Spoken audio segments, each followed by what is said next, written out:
Hello, everyone. Serious topic again. I'm going to discuss the repercussions or ramifications of sexual assault and what happened in my life since I did not report my rape, nor did I seek out therapy afterwards.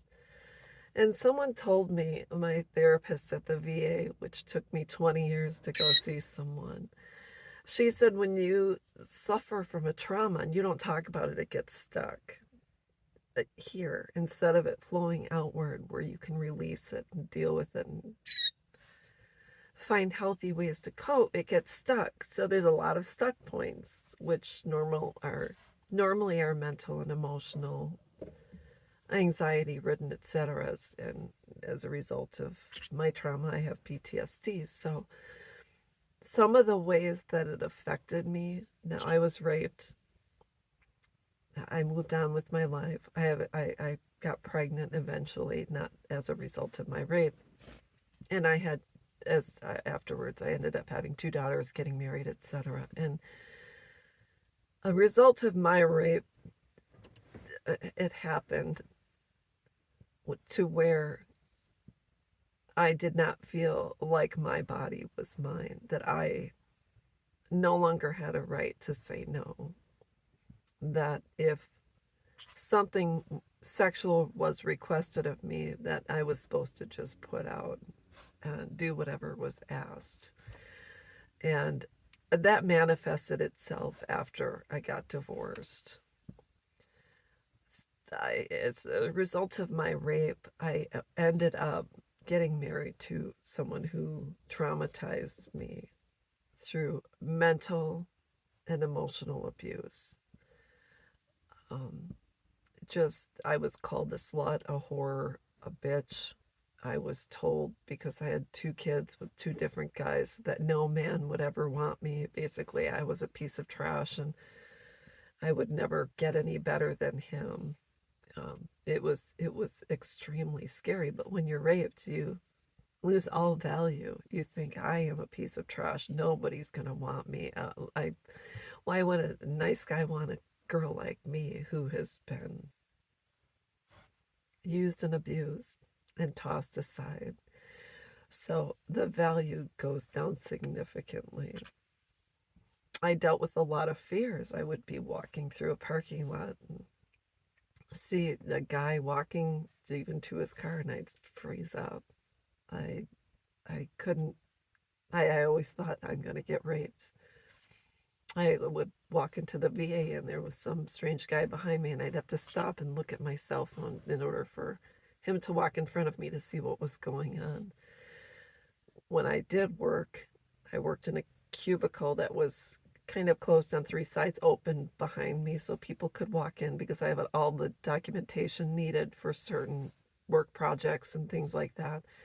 And I always had to tell people, if you're going to walk into my space from behind, you have to let me know you're coming so I can be aware, because part of my sexual assault was I was sodomized and raped from behind. So I had to, I always have to kind of know what's going on. I could never stand too close to someone. Even at the grocery store, I like to have space. When COVID hit and there was a 6 foot rule, I was in heaven, because I was finally granted a space that I needed to feel comfortable and safe.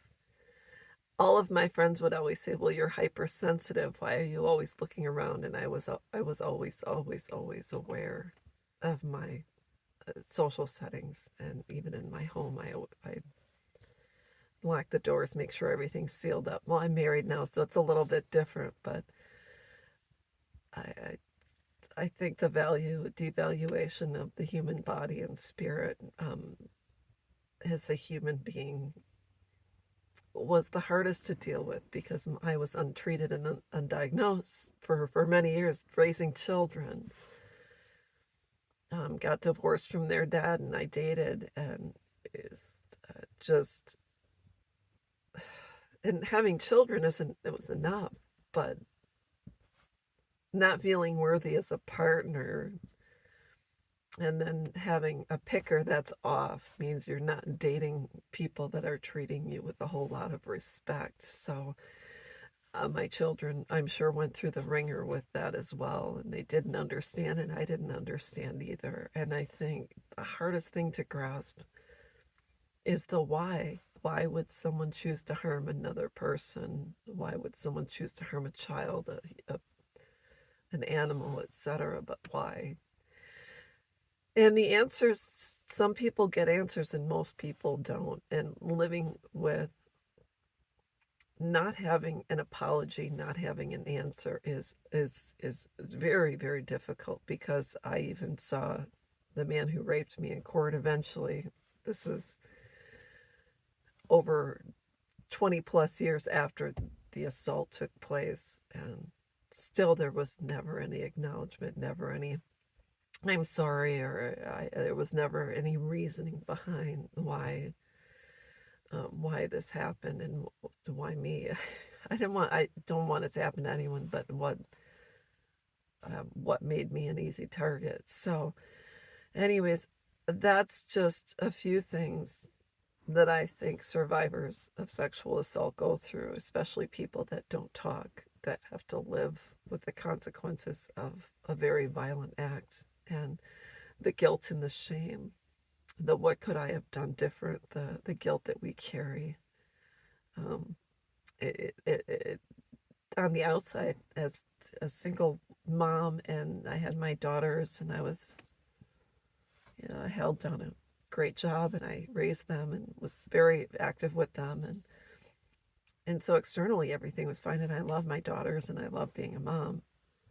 But when it came to my value as a woman, I did not have any. And so I just hope today my daughters don't have not suffered as a result of what has happened to me, although I'm sure they did, because it does carry it does carry on. There's no way for it to not have had some sort of effect. So that's what I wanted to talk about. um, I'll discuss more as time goes on, because I want to make this into a series, and I want other people to know that they are not alone, that this is this unfortunately is not something that will ever cease to exist. All I can do is take my trauma and help other people. No, let them know that there is a light, and you don't have to live as a devalued human being, because regardless of what someone has chosen to do to you, it doesn't mean that you are a less valuable person in this world. So that's what I wanted to talk about. I hope this helps, and I'll be back.